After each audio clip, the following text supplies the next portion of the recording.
Righty, back again. Today I'm going to be reacting to Frank Zanu, and he's going to be talking about a word that is so thrown around and that people don't really understand it. And the word is colonization. And this basically happened when nations went to other nations to go and actually impact them. Yes, I understand that some of it wasn't done fairly or rightly or whatever, but what they actually left behind was much better than what they had there themselves. I hope I'm explaining that right. Okay, so let's start, because I'm taking it from the whole aspect of anti-Africa, well, namely South Africa.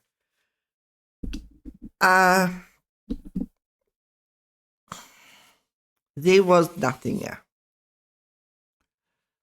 and there was a lot of different African tribes. Well, basically, the Khoisan were here,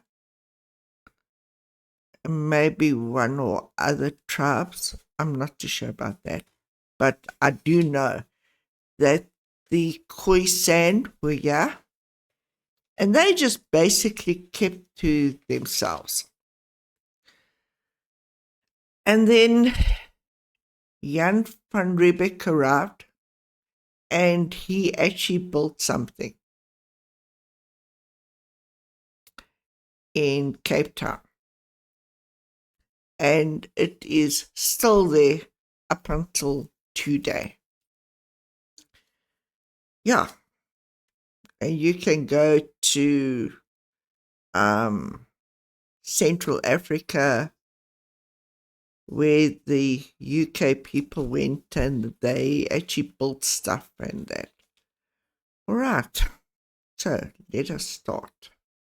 And today, again, I can't help it. I have received another video, which I think the person rightly has to be concerned, and sent it to me for my reaction. And first, before we go to that video, I mean, this is something you really have to listen to this video and this gentleman's comments, and then you go to the comment section and tell me what you think, because I am very confident that you're going to find this very, very troubling.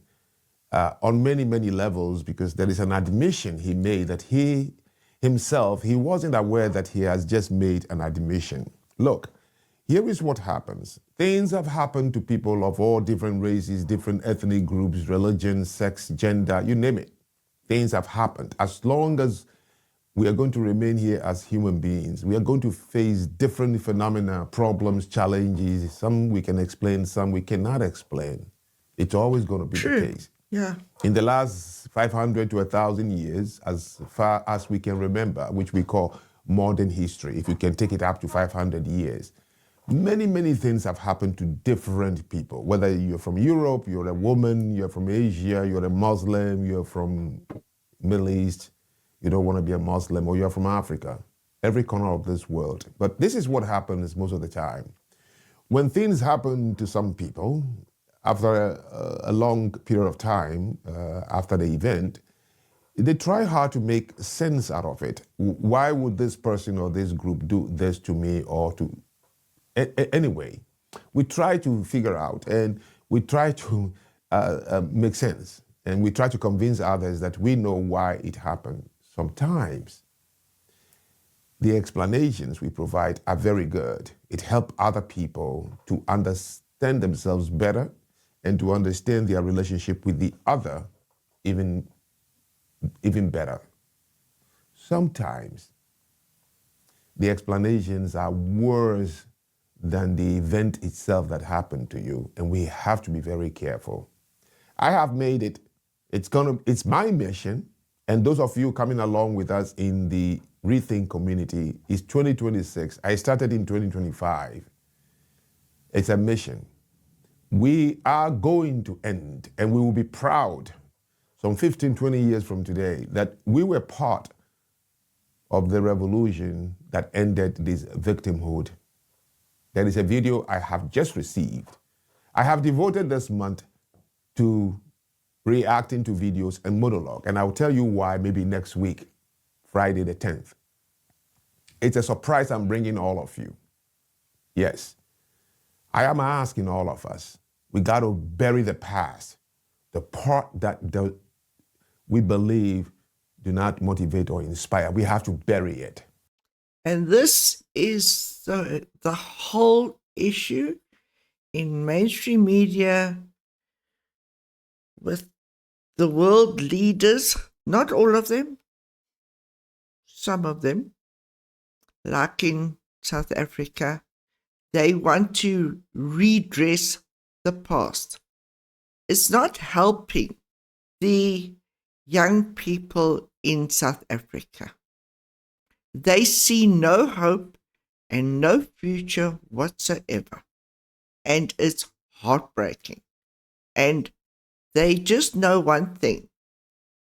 Why I am suffering here is because of the white man's fault. And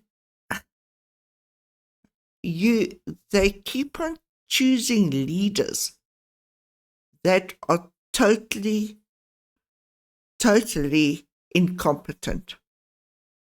They wouldn't even know how to grow a tomato plant. Right. Let's carry on. Really seriously. So I'm going to ask my tech here, play that first part of that video, please. Our entire system of education is based on a British model. The British were not interested in making us better people. Otherwise, they would not have colonized us. Hold on there, right there. Okay. Now, guys, I want you all, if you can pause your video and let me go through this analysis for you to understand the graveness of this statement, right? So I'm writing it down here. The first part at all, keep in mind two very, very important words you have to keep in mind. This reasoning is mind-blowing. Absolutely, it boggles my brain. He said, the British, referring to, he's from Ghana. I think his name is Panji Anof. He's a kind of an artist and art director. He's from Ghana. So he's referring to those who colonized Ghana. And I'm sure he'll be saying the same thing about the French who colonized other parts and the Spanish who colonized other parts and the Arabs. So he's speaking about the British that colonized Ghana. Listen to the first part that you just heard. The British were not interested in making us better people. Can you even fathom it? The British were not interested in making us better people. This is a huge admission.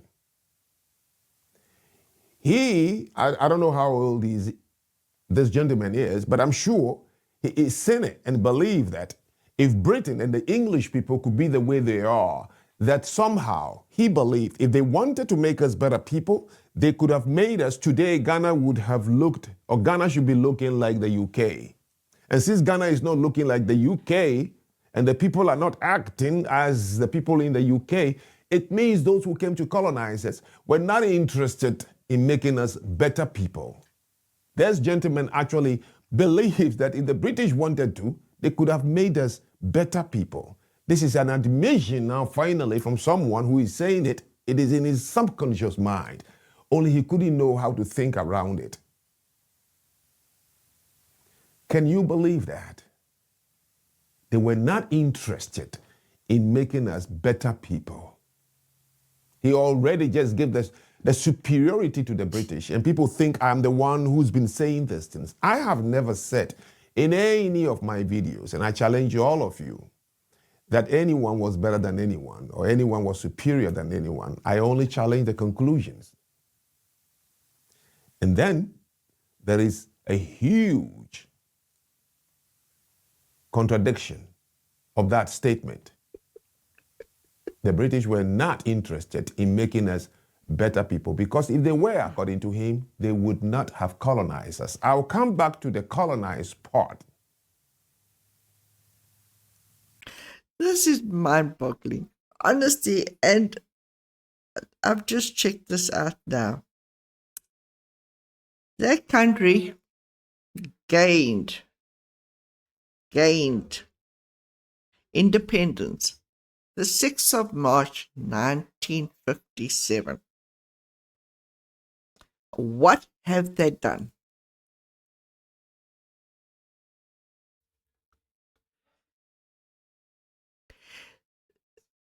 The white man that went there built schools, hospitals, infrastructure. And then the black man wanted independence. They got it, and nothing. Because this is really very dangerous statement for a man of his stature to sit in a studio somewhere and say this. The British were not interested in making us a better people. Play it in your head, explain it whichever way you want. And then nowadays you've got those people going to the UK to go to schools there. I don't know. Second part for me. Colonizing somebody is not about helping them, it's about helping yourself. Our educational system was based upon someone else's interests. Cut. Hold on that part. So this man said, the British, when they came to Ghana to colonize that region, were not interested in making us a better people. When you fast forward and play the video, then he claims the entire educational system, that is the one in Ghana, which was given to the Ghanaians or to that region by the British, was based, that's the word you should keep in mind. Oxford The and entire Cambridge. educational system that was given to Ghana was based on the British educational system. Look at the contradiction here. You claim they came to colonize you, not because they were interested in making you a better person. Yet this same person who was not interested in making you a better person gave you an educational system that was based on the British educational system. If the person was not interested in making you a better person, I'm not saying it, I'm using his words just to analyze this video.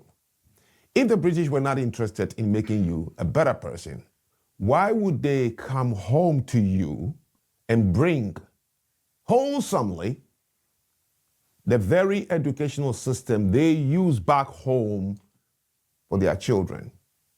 Yeah. Why would they give that to you? Yeah. He true, said it, true. not me. Because the entire educational system, according to him, was based on the British model.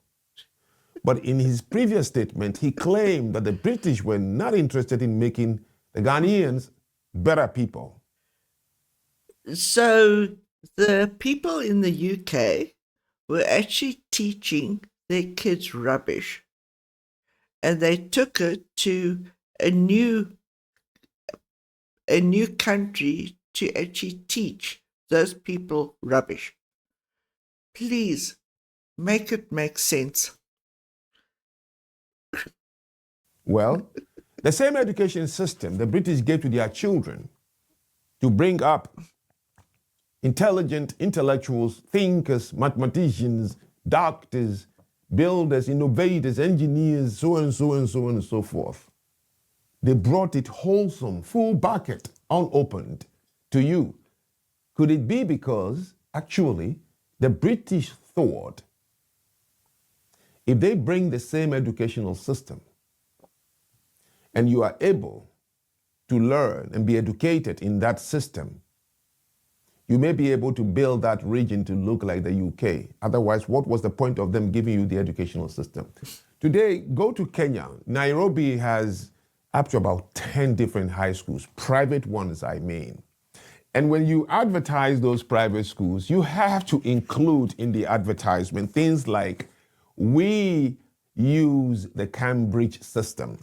Hillcrest International, one of the most popular high schools in Nairobi, uses 100% the Cambridge system, curriculum, and parents, politicians, business executives, corporate presidents, celebrities in Kenya send their children to Hillcrest. Ambassadors who live in Nairobi send their children to Hillcrest. But Hillcrest advertises that it uses the Cambridge system. Brook House is another high school in Nairobi. Brookhurst is another one. Then we have, of course, Light Academy and Strathmore High School. All these private schools, expensive private schools. It's the dream of every family, if they can afford it, to send their children to these English private schools in Nairobi to study curriculum based on the Cambridge system. And according to, if you read it, just go online and read, the passing grade, academic improvement of students who go to Hillcrest, Brook House, Brookhurst, and it will tell you. So, one of the foolishness of colonization, that is in some part, it's this thinking of the British or the French or the Spanish that if we only give to these people the very thing we use back home that has helped us to build our countries, name the British or the French, the Spanish, the Portuguese, or whoever it is, that it may just help these local people here. That is the foolishness of colonization. If it has worked at one place, they believe it would work everywhere. So when the British, or let's call them, the colonizers arrived in West Africa, or in Africa, the very first thing they did, everywhere you look, they built schools. They built schools before clinics, sometimes even before train stations. They built schools. Why?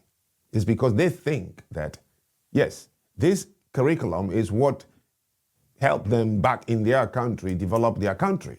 And therefore, if they give it to these people here, they would also. So doesn't that really actually defeat this gentleman's claim that the British did not come to make them a better person? Maybe the problem, rather, my friend, which you didn't say because you couldn't think about it that way, because you approached this whole topic already very angry of something that happened hundreds of years ago. Maybe the problem is that the British came thinking that they could make you a better person. That, you should say, was the problem. Because I wouldn't want anyone to come from anywhere unless I am sick. And the person has pharmaceutical needs or provisions to make me well. I would accept that. But I don't think I want anyone to come from his or her culture and claim that because he or she comes from a place that looks better than mine, that he or she can make me a better person. Now that you should be angry with. But your claim is you wish the British had been less selfish and brought their magic to make your people better than they are. You are admitting that Ghanaians, in fact, were not at anywhere near the level of the British who came. But the British were obnoxiously selfish, and they didn't come to make you better. Because according to you, if they had come to make you better, why would they colonize you? Now, that is where I know you have a very questionable intellect. For anybody to want to make you better, he or she has to colonize you first. Yes, human beings, we colonize places all the time. Yeah, true. It is not always for just selfish reasons. Well, by the way, there is no human activity that is completely selfless anyway. Even Mother Teresa won't claim that her activities in India were completely selfless. Anyone who'd succeed convincing himself or herself that they can be completely selfless, they will never act. The only selfless act is a no action.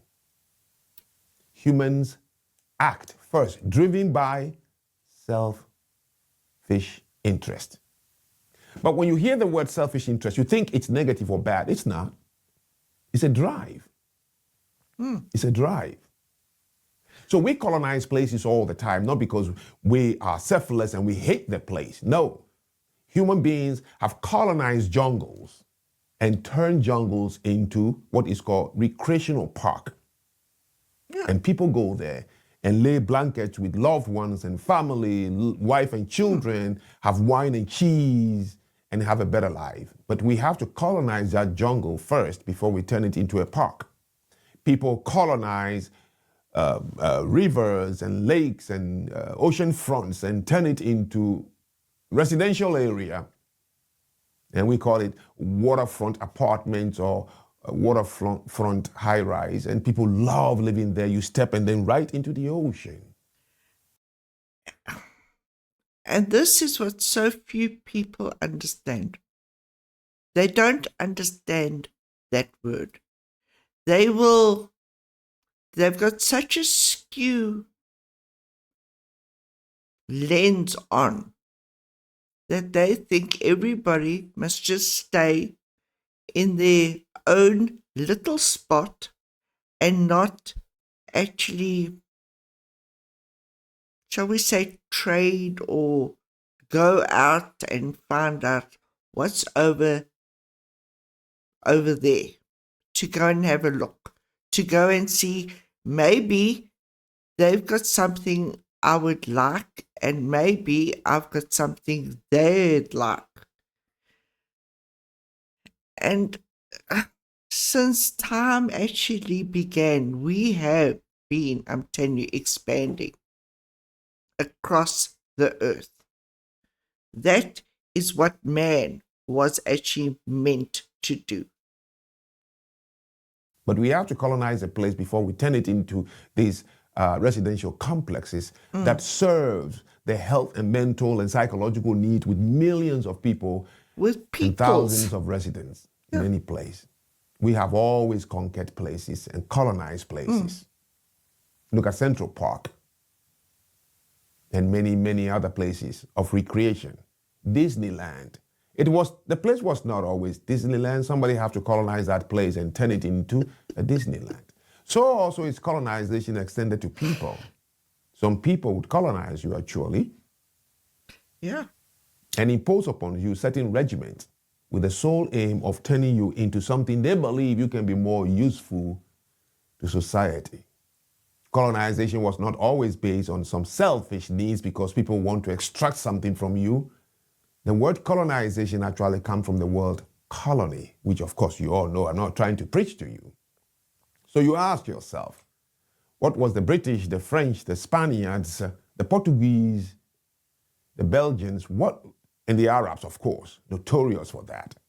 Why were they colonizing places? Why? Because they were trying to expand their colony.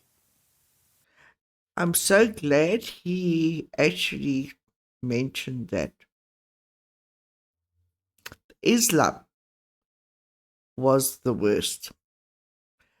They just went into a place and murdered and took slaves, not just black people, but white people as well. And it's like in the UK, America, South Africa, worldwide,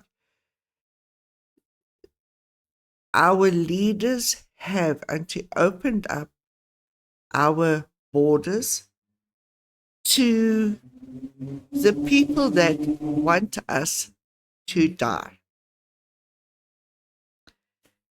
Yeah. Meaning what?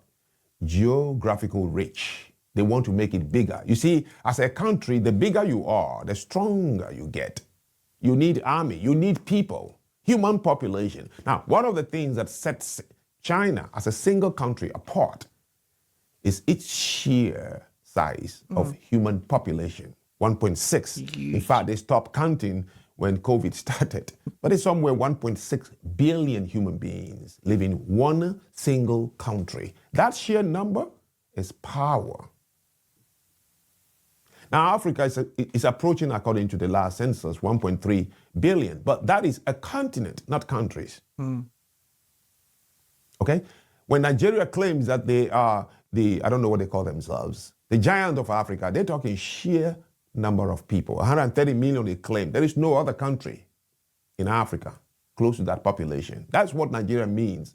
So when you see investors are interested in Nigeria, it's because the sheer number of people who live in that country. There is power in number. Okay? So countries who went out to colonize other places, their first thinking that led them out is, how can we expand our colony? What do you think makes America to go from 13 colonies and expand itself to now 50? They wanted numbers. Without those numbers, 365 million, America would have been crushed by now. Numbers, yes. So if you can expand, you do. So colonization was simply an expansion of your colony. It means, actually, when you colonize those countries, whatever goodie you have in your country, you ship it over, including the educational system, the bedrock of every society. And he's claiming their entire educational system is based on the British model. Yet the British were not interested in making you a better person? Maybe that is the mistake the British made. Thinking that they have what it takes to make somebody better. Maybe that is the mistake of colonization. Now, if they were colonizing simply physical space, geographically, physical space without human beings, then that is okay. They can take the whole Ghana, if there were no human beings living there, and turn it into a modern state if they want to. Or they can still build a modern state without necessarily educating the people. But then who is going to manage the modern state you build? So first thing is, they think they will educate the locals, the indigenes, and then build a state and give it to the indigenes to continue to manage. And they did. No wonder every colonized space became, now, be careful, I'm not talking about the human beings. It became, with infrastructure, better. Nobody colonized any place and left it the way they saw it. Yeah. 1957, when Ghana gained independence, as compared to maybe 20, 30 years before that, or 100 years before it became Ghana, you could see Ghana was the shining black star. In fact, Nkrumah have to use that word, black star, because not just the people, it was the sheer infrastructure the British left in Ghana. Most countries in West Africa found it to be an envy. Nigerians were pouring in. My parents poured in from Benin that didn't have anywhere close to the infrastructure the British left in Ghana. One of the biggest post office. Letters will go from West Africa to the UK in 11 days. That's what made that place the Black Star of West Africa. But today, no, we are still hung up on something that happened to almost everywhere. Talk about the United States of America, where we all live now. Still, we are talking about it. The British colonized this place as well. People think, no, colonization is about just stealing things and taking it out. You ask yourself, what did they steal from the United States? And that is such a small view of this whole thing that I hear, that making out as if the UK stole stuff and left nothing behind and all that kind of things. And sad to say, it's also happening here in South Africa. I mean, we've got shopping malls, tall buildings, schools, everything. It wasn't built recently. All this stuff was built before 1994. What did they steal?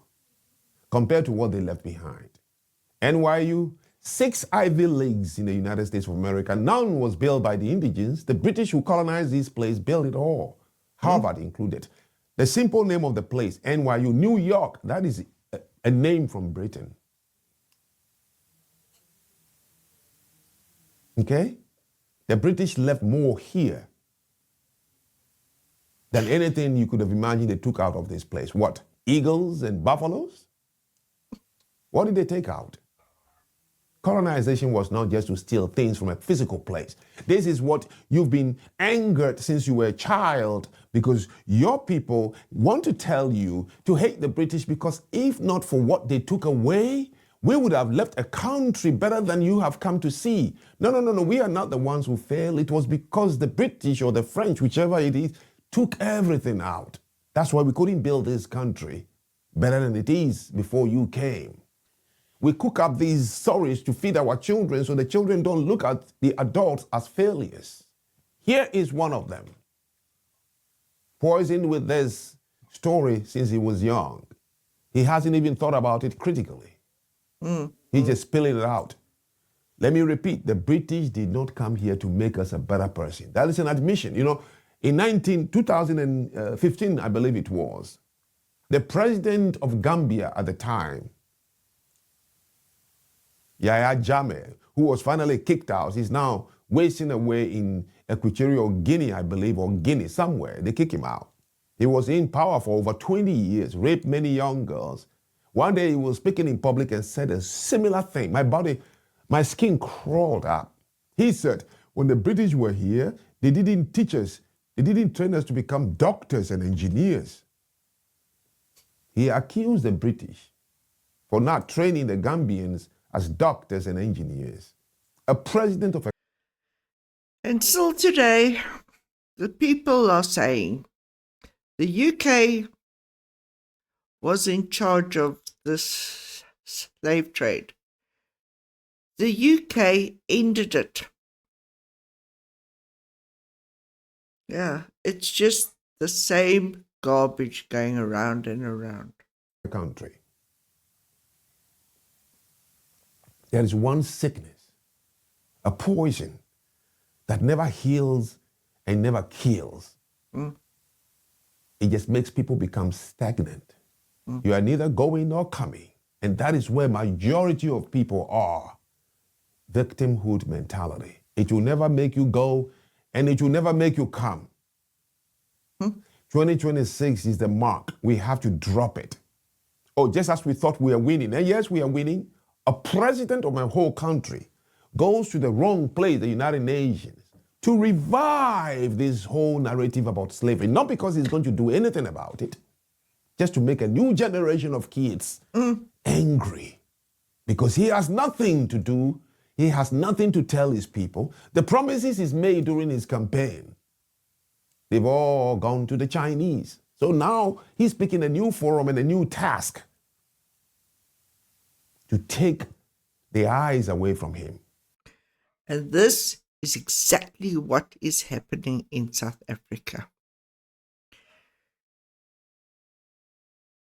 In 1994, Nelson Mandela promised rainbows and unicorns and all free housing, hospitalization, schooling, everything. Zuma comes into power. Okay, there was whispers of it. It's a white man's fault. It's a white man's fault. Zuma comes into power. The heat is turned up. Ramaphosa comes into power. It's full blast now. And then you got Julius Malema. He can't talk about anything looking forward. All he can talk about is death, and it's the white man's fault. What the hell has a child of 2 years old got to do with apartheid? Who gets drowned by the black man? 2 boys get, boiled alive in the bath. What do they have to do with apartheid? They hate because we happen to be white. Plain and simple. As he was there speaking at the United Nations, accusing the world of crime against humanity, a building collapsed in his country, killing 45 people. That's crime against humanity. Because you know what?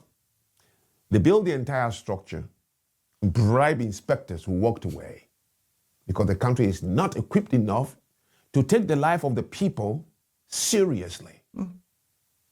Rapid development, just so I can rent it out quickly and make money.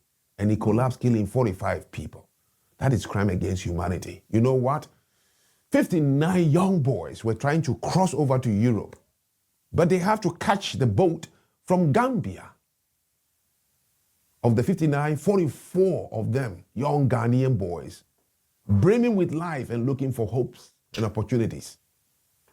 They missed their boat in Gambia, and the Gambian authorities took them out of the city and killed all of them. One person survived, ran away, and lived to tell the story. The Ghanaian president didn't even go to the airport. When they brought home the thick bodies that was, quote, exhumed from Gambia, and you know how much Gambia gave that country? I don't want to say the name of the country. Everybody knows what I'm talking about. For the crime committed against 44 young Ghanaians, $500,000. And guess what? The people who were supposed to organize the reception of the so-called bodies with no autopsy, none was so carried out. Unopened caskets. Families could not even say, this is my son. No, they just buried them. No committee of investigation or inquiry. That's crime against humanity. When children are lining up Of course it is. in the rain to receive half-cooked rice from some foreign woman, that's crime against humanity. I can go on the list. But no, he left all that to go and cry foul on a world stage because somehow it might make him popular. He also is reviving a story that is supposed to be dead so people can move on. And here we have one who has claimed the British were supposed to make us better. But no, they didn't. They could have, according to his statement, they could have made us better. But they can only do so to show that they're not selfish if they had done it outside colonization, which means what? Write to the Ghanaians at the time there were no Ghanaians, write to that region and say, we are British. If we come to your place and you allow us, we can make you better. Is that how they were supposed to do it? I don't know. Or what? Just give everybody a plane ride to the UK. Come and spend 6 months with us. We will make you better. According to him, if they were interested in making us better, they wouldn't have colonized us. What a foolishness. Yet, they gave you, according to you, the very educational system, because you said based on the British model. They gave it to you. In fact, they didn't ask you to buy it. They built schools, brought teachers to teach teachers back home and leave them behind. But here is where it gets even crazier. If you knew right now in your intelligent mind that the British could have made you better, then why were you beating your chest so much, asking them to leave you alone and go home? And now, hindsight, now that you know they could have made you better, but if they can do it without colonization, why don't you join some few people out there and ask the British to come back? Please come back and make us better, but don't colonize. And let's see how that will work for you. Here again, let me explain. All I do is react to statements made by others. I am not saying anything. I don't take sides. Why are you attacking me? Please, as usual, subscribe and like, follow us. Yeah. This honesty should be watched by many people. I don't know what the actual cure is. Hundreds of years ago, things could have been actually done better. But we can't always point fingers and lay blame, because the world has changed, and Africa, South Africa included. Sometimes I really feel that we sort of left behind on so many levels, and we've missed out on so many opportunities.